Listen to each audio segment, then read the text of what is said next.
Hey there guys, I am the Six Machine and welcome back to another Warhammer video. So. I was not expecting to be making this video, like, ever.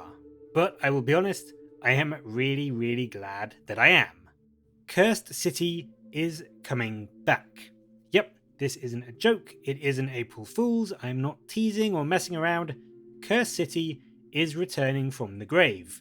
And I will be honest with you, I am super hyped about it. So obviously one of the big bits of negative press that GW had this year was the release of the Cursed City box, which they said was going to be an ongoing part of the Age of Sigmar setting. This was taken off the shelves very quickly after it released, and then there was just radio silence. There was no news about why it was taken off. Some sources from GW said that it was being brought back, some said that it wasn't, but in general, any question about it in any capacity was just flat out ignored. And I think, at least from what I've heard from various sources and websites, is that the reason it was taken away is because there was a huge problem with the printers that meant that all of the paper documentation, the rules and all the board game guides and instructions and everything like that couldn't be printed. So they had a load of models to sell, but no way to really sell the game as a whole combined board game set kind of thing, which of course led to the release of the Radakar's Court set, which is, let's be honest, still probably one of the most kick in the teeth moves from GW ever, but I'm not going to go on about that any more than I have to. I've already done a video of it, which I will link above, but we've complained about that more than enough. It was a completely shitty move, and I think it was a bit stupid of them really to not just come out and say, we've had printer issues, we don't know when it's coming back because we cannot do the documentation that we need to do for the game, rather than staying silent and everyone just thinking that they had abandoned it, which made them seem really sort of like they didn't care. At least if they had explained what happened and admitted if there was a problem, people would have understood it, especially with the year that we've had, this year and in 2020. People would obviously have understood that there were production issues that may have caused a delay, or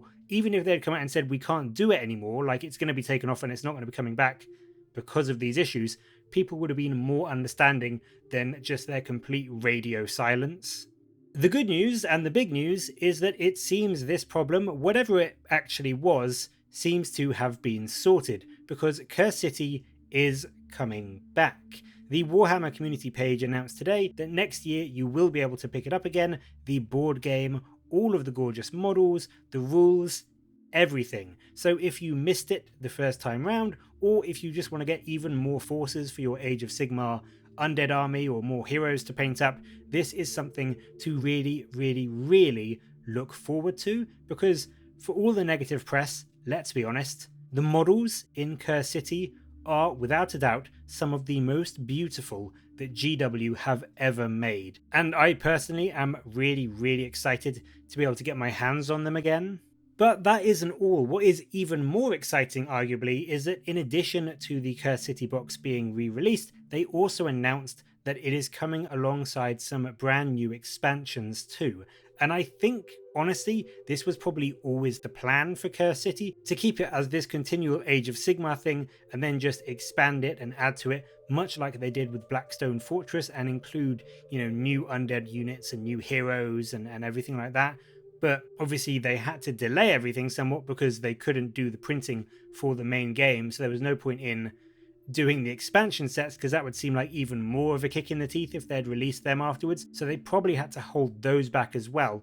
But it does mean that in 2022, hopefully, there should be a load more quests, adventures, stories, monsters, campaigns, and everything like that to really sink your teeth into.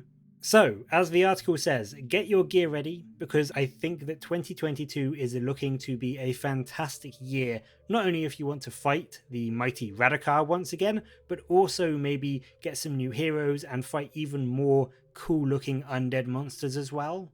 So I'm going to leave the question here, what sort of expansions would you like to see come with Cursed City? Would you like to see more Soulblight, or would you like to see them expand it to see, you know, maybe the Nighthorn or the Bone Reapers or anything like that? And would you like to see more new adventurers as well to go along with the 8, I think it was, that were in the original box? And if so, what sort of races or heroes or characters would you like to see them add to this game?